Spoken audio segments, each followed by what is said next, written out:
This could be one of the best value 1921 homages I have ever seen. And that is because if you use my discount code in the description, you can have it for $99. It's from Militado, and I think it could be incredibly popular. The question is this one that you should be rushing out instantly to go and buy? Well, stick around and you'll find out for yourself. My name is Jason. I'm your watch guy today. Let's get into it.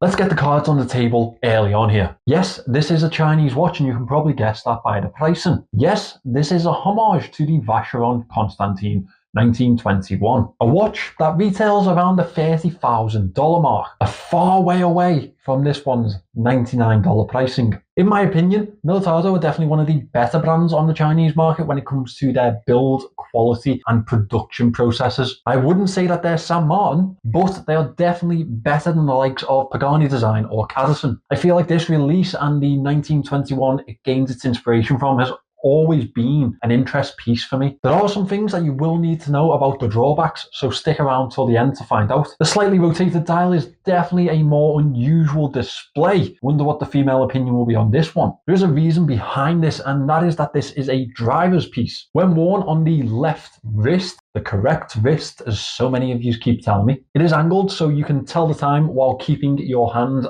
firmly on the wheel. The dial isn't the only interesting aspect to this watch. The square curved casing suits it perfectly, and it's not oversized by any means. It is 36mm in diameter, but because of that square aspect, it definitely feels like it fits more like a conventional 38 or 40mm watch. The lugs are heavily angled, which makes it a much more pleasurable wear, including the protruding sapphire crystal. It comes in at 10.3mm thick, allowing it to fit more into that dress watch type of sizing. The case is fully polished throughout. That may give you the impression of a little bit of a fingerprint or scratch magnet, but I think it offers a much more sophisticated and elegant look than a brushed finish would. The crown is placed in the top right hand corner, and that completes this more extroverted type of design. But as well as that, it makes it a much more comfortable wearing piece, keeping that crown out of the way of the wrist. It is a simple pull-push crown, but it's very ornate in design. It is completed with a screwed-in case back, and with those specifications, it actually really impresses me that it still comes in with 100 meters of water resistance. Definitely not what I expected.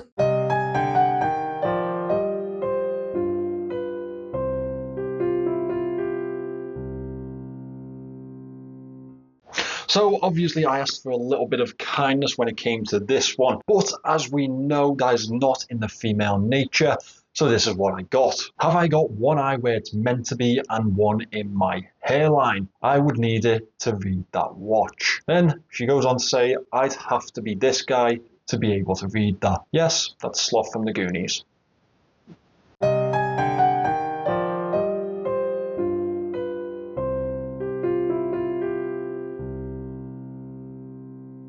The dial follows the sophisticated and elegant look of this piece, and it definitely follows that Vacheron inspiration. The script style numerals are applied to the dial in a stainless steel effect. There are printed options, but I think that this aesthetically is the most pleasing piece. The Breguet style handset works perfectly, again elegant and sophisticated. The subdial is placed at the 3 o'clock. It has a very clear train track black print, as well as a blued hand, which distinguishes it from the rest of the aspects of the dial. The minute track follows that with a clear black print with a train track style. My favourite aspect to this dial is something that I haven't mentioned yet, which is a shock when it comes from me. That is the texture to the dial itself, matched up with those indices. It almost gives the effect of a well-scripted piece of parchment. Of course, the Militado logo is printed in script to what would be the 12 o'clock. This is powered by a Chinese movement. It is the ST1701K. That is a self-winding automatic movement, and it compares very well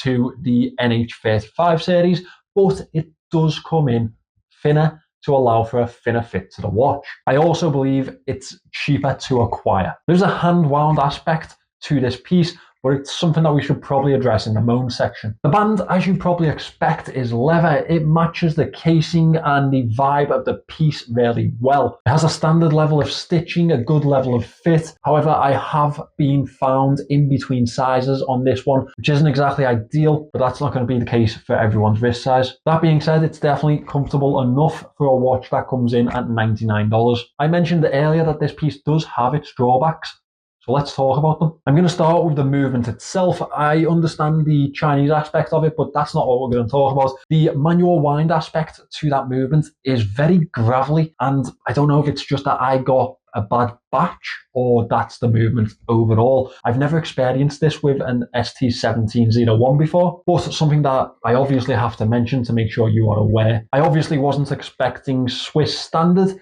but slightly too far the other way for me. I've mentioned a couple of times before that I like to see elements of cases and the piece overall being signed. The only Militado logo to this one is to the dial, not on the case back, the crown, or even the buckle. To me, that distinguishes between a watch that could potentially be a parts bin type of piece or a watch that is developed for the brand itself. Now, I'm not saying that it's a parts bin piece because obviously the aspects of the casing, the dial, everything like that is definitely quite restricted to this style of piece, but it would just give me a little bit more confidence in the brand itself. Finally, this one was a big one for me, but it probably won't apply to a lot of you. I am left-handed. I wear my watch on the right, and that means the functionality of the piece itself when you are driving does not work for me. And I'll be honest, that absolutely kills me because I love the idea of it. I love the design of it. I love the originality of that type of thought process that obviously comes from Vacheron but is being continued into this piece.